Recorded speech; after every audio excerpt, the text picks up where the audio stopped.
pas de danse. Non, ça va aller pas là, non. Il y a trop de monde.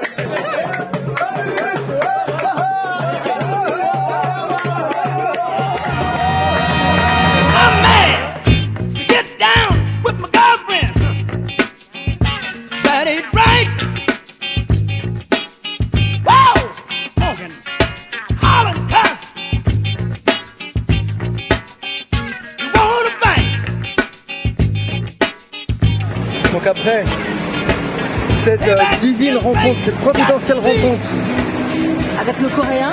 Ouais, Korean Kitchen. Incroyable. Kitchen. Incroyable rencontre. Donc là on va direction de Guélis si on se fait pas écraser. Parce qu'après la gastronomie, il y a aussi l'art. Et oui, quand même, c'est important. Il y a la peinture. Et on a rendez-vous avec Christelle. Avec Christelle, l'artiste peintre. Non, elle tient la galerie, alors peut-être qu'elle est aussi peintre. Ah. Mais en tout cas, elle s'est présentée comme, comment on dit? Galeriste. Voilà. Bonjour. Salut Christelle. Bienvenue à toi Pascal, bienvenue à toi Sarah. Bonjour Christelle. Donc laissez-moi vous présenter la BCK Art Gallery qui se trouve à Guélis, Marrakech. Donc là on commence tout simplement avec les peintures de Olivier Vincent. C'est un artiste français, il peint sur aluminium, donc c'est la technique qui est très particulière parce que tout simplement c'est une technique qu'on n'a pratiquement pas vue en fait sur le Maroc, donc ça a été très populaire, ça a été très bien reçu par les Marocains mais aussi les internationaux, les locaux qui vivent ici. Je suis de Cannes, je suis partie très jeune de Cannes, j'ai habité pendant 19 ans à Londres, j'avais déjà beaucoup voyagé en Afrique, je connaissais Marrakech, j'ai décidé de venir vivre ici. Donc là on est au premier étage de la galerie. Alors voilà, donc je vous présente le nouvel espace en fait de la BCK Art Gallery. Là ce que vous voyez sur les murs, vous voyez donc Bülent Kilik qui est un artiste turc mais qui est passionné par le Maroc. Donc là la plupart d'entre vous vont reconnaître la fameuse place Gemma Efna. Voilà, peinte avec tant de détails.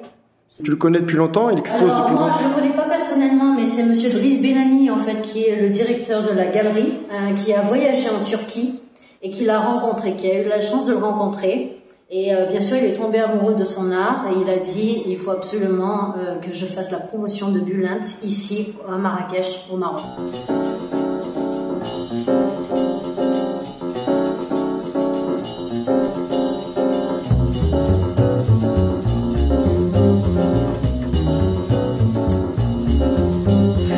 Is the same moon above you, aglow with its cool evening light, but shining at night in Tunisia, never does it shine so bright.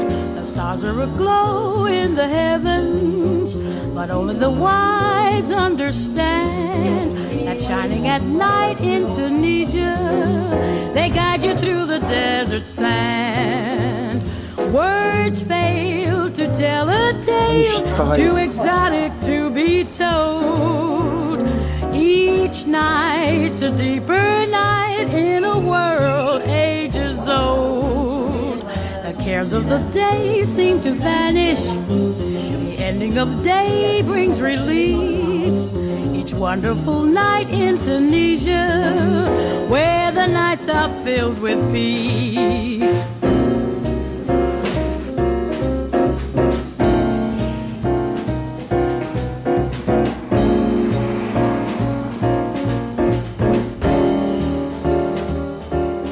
J'évolue dans un univers qui est fabuleux. J'adore le contact avec les artistes. On passe directement à l'atelier. C'est là où on fait des résidences d'artistes. Actuellement, on a d'ailleurs un artiste très brillant qui s'appelle Saïd, que l'on peut voir là. Voilà, donc on fait des résidences d'artistes basées sur plusieurs arts, la sculpture, la peinture. Voilà, là, donc il est spécialisé en tout ce qui est graphe.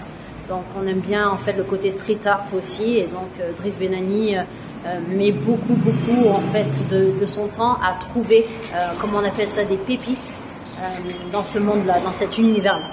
Voilà. L'idée, c'est raconter un peu ce qui se passe à l'intérieur de Médina avec ma façon et de gérer la pression de la bombe sur une toile. Je vais travailler avec des couleurs un peu soft. Je vais mettre un peu de fluo pour un bon contraste. Marrakech, c'est plein de couleurs, c'est l'architecture, c'est l'ambiance, c'est tout ça. Donc, je vais essayer de raconter ça sur des tableaux pour un mois ici à Marrakech. Et je suis très content d'être ici. Donc, super. C'est une ambiance très très spéciale. Aussi, la galerie, c'est une référence maintenant au Maroc dans le côté street art et art de la rue. Ça. Parce que ça se passe en combien? En 2 étapes. D'abord, tu fais le croquis, le traçage, comme tu dis, et ensuite tu mets les couleurs, c'est ça? Oui, moi je travaille comme ça. Donc, je fais le croquis, je cherche l'équilibre. Et après, je commence à mettre des couleurs et à ressortir les formes, faire des ombres et des lumières. J'ai visité les coopératives qui font les tapis ici au Maroc. Donc les traits et tout ça, ça m'a trop inspiré. C'est fait toujours avec des lignes, mais on voit les formes. Ça, c'est ma préférée parce que j'étais dans un état un peu stress et tout. Et je l'ai nommé quoi? L'amour c'est bien, dormir c'est mieux, tu vois. Donc... Il y a un message là-dedans. Ça c'est une façade à Casablanca. Waouh, c'est magnifique. Magnifique ton travail. Merci beaucoup. C'est une façade d'immeuble? C'est une façade d'immeuble et j'ai travaillé 6 jours pour la faire. Super beau. Là, c'est un atelier avec des prisonniers. C'est à l'intérieur d'un prison. Et j'ai écrit respect en arabe, c'est en graphe. En Espagne, c'est le biennale de Sarria. Et j'ai mis une collaboration avec 2 artistes français, Cochin et Mina. On a fait ça. Tout ça. Là, c'est l'aérosol à Paris. Donc, c'est tout rempli de vraiment défoncé de couleurs et tout. Et moi, comme je vous ai dit, vu qu'ils ont mis le sol aussi, donc si tu as de la chance, ça va durer vraiment une journée, tu as vraiment de la chance.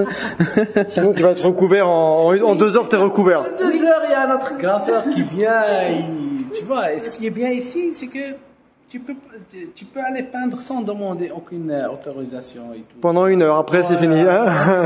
Je te remercie toi Pascal et à Sarah aussi. Je suis enchantée de vous avoir connu face à face et j'aime ce que vous faites, j'aime ce côté aventurier, j'aime en fait les gens qui vivent pas la routine, le côté nomade en fait me fascine et c'est ce que je suis finalement moi aussi de mon côté en fait, je me considère comme une nomade. Quelqu'un qui a beaucoup voyagé et qui a aimé, qui a vraiment apprécié vivre dans d'autres pays afin de découvrir la culture et afin de pouvoir s'intégrer. C'est ça qui est magique.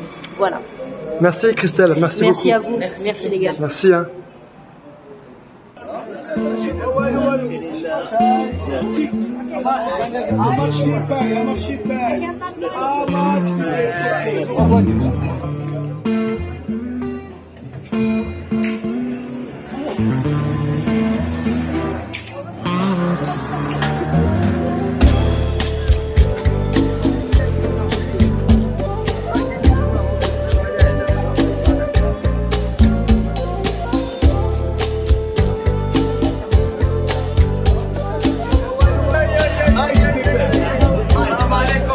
Laissez-moi les amis s'il vous plaît présenter le prochain rendez-vous.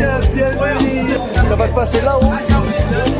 L'ancien café, on a rendez-vous avec le responsable qui va nous montrer le lieu. C'est un lieu mythique sur la place. Voilà, mythique.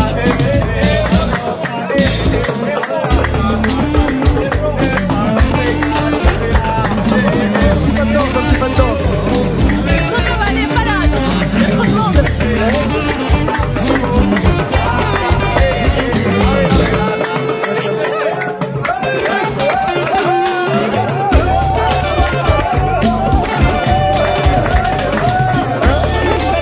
Tiens, regarde. Merci. Bienvenue au Marrakech. Bienvenue au Maroc. Je suis content.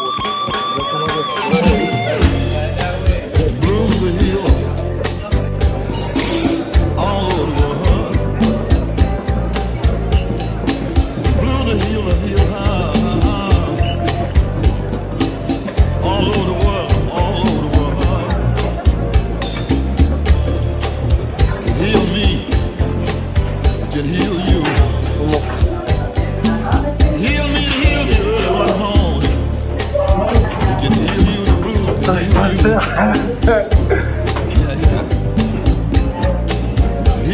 Ouais, merci hein. Impeccable, ouais. Ça va? Impeccable, ouais. Merci hein.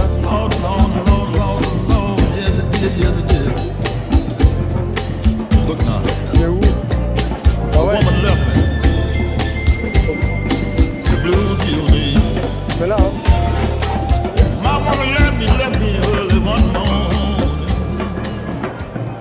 Nous, on est ici. Nous on est ici, et ça c'est la Koutoubia, et ça c'était une Jamal Fna. Depuis 1913, ça existe. Mais ça c'est le restaurant. Ça, c'est le Mais la plage de Melafna, avant, c'était quoi? Vous savez? À la base, c'était Jamal Fna, c'est pour faire les vendeurs. Tous les vendeurs, ils viennent avec leur cheval pour faire la guerre. Et c'était là. Et là, ils font. Là, c'est les magasins, toutes les marchandises de légumes et tout ça. Vous regardez, tout ce qui est. Là, c'est le plus ancien. Là, c'est le Koutoubia, mais tout ça a changé. Et là, derrière, c'est le poste principal de la ville. D'accord. Et vos prénoms, c'est Rachid, toi? Moi, je m'appelle Rachid. Et toi? Jamila. Jamila. Et ça, c'était comme ça à Jamal, tu vois. C'était un vendeur de tout ce qui est les produits de traitoire, tous les poteries de Marrakech. Ça, c'est marqué. Ça, c'était Jamalafna avant. Ça, c'était Jamal avant. Et ça, c'était le lieu qu'on a transformé comme un restaurant. Mais qui a transformé pour la première fois ce lieu dans lequel on faisait la prière, c'est ça? C'est la propriétaire qui a transformé tout ça. Il avait l'idée de faire. Et c'était une maison à ses parents. C'était un héritage. Et elle a hérité ce lieu pour transformer comme un restaurant ancien. C'est pour ça qu'on a utilisé tout ce qui est ancien, les éliges, les bajmats, là, c'est tout ça ancien. On a resté dans le même thème de 1913. Ça, c'est des portes berbères anciens, authentiques, 100%. On a fait ce buffet. Et ça, même les jarres sont anciens. On a resté dans le concept ancien. D'accord. Et ça, c'était la famille, parce que ça, c'est le grand-père de la propriétaire. Et ça, c'était leur sac qui font quand il fait le souk et tout ça, ils vendent des légumes et tout ça, et ils ramènent de l'argent ici. Ah, donc les premiers propriétaires, ils vendaient sur la plage de Melafna. Ils vendaient de Melafna, ils vendaient des légumes, tout ce qui est... Je m'appelle Nordine. Nordine, enchanté. Tu travailles, ça fait longtemps que tu travailles ici? Ça fait longtemps que je travaille à la place, mais c'est mieux. Je travaille avec les touristes. Ouais. On veut les touristes comme les Français, les Anglais, les Espagnols, les Allemands. C'est international ici? Ouais, c'est ça, traditionnel de Marrakech. D'accord, ça marche. Je travaille avec tous les touristes, c'est bienvenu pour tout le monde avec l'Algérie Café. On peut au restaurant de la plage Jabalafna. D'accord. Restaurant, voilà. Ouais. Traditionnel marocain, cuisine marocaine traditionnelle. Ah, c'est cuisine traditionnelle. Hein. Il y a une femme marocaine qui travaille avec la cuisine. C'est magnifique. Pour les tagines, couscous, il y a des pastillas et des brochettes comme ça. C'est magnifique. Ça marche. Toutes les épices traditionnelles de Marrakech. Grande terrasse panoramique. On va voir toute la place. Il y a deux faces. Ici. Ça marche. Merci à Nordine. Merci. À bientôt. Soyez bienvenus. Marrakech. Merci beaucoup. Vendredi prochain, on sera juste en bas, sur la fameuse place Jamalafna. Un plongeon au cœur de la gastronomie. On vous fera découvrir les saveurs authentiques du Maroc. Soyez au rendez-vous.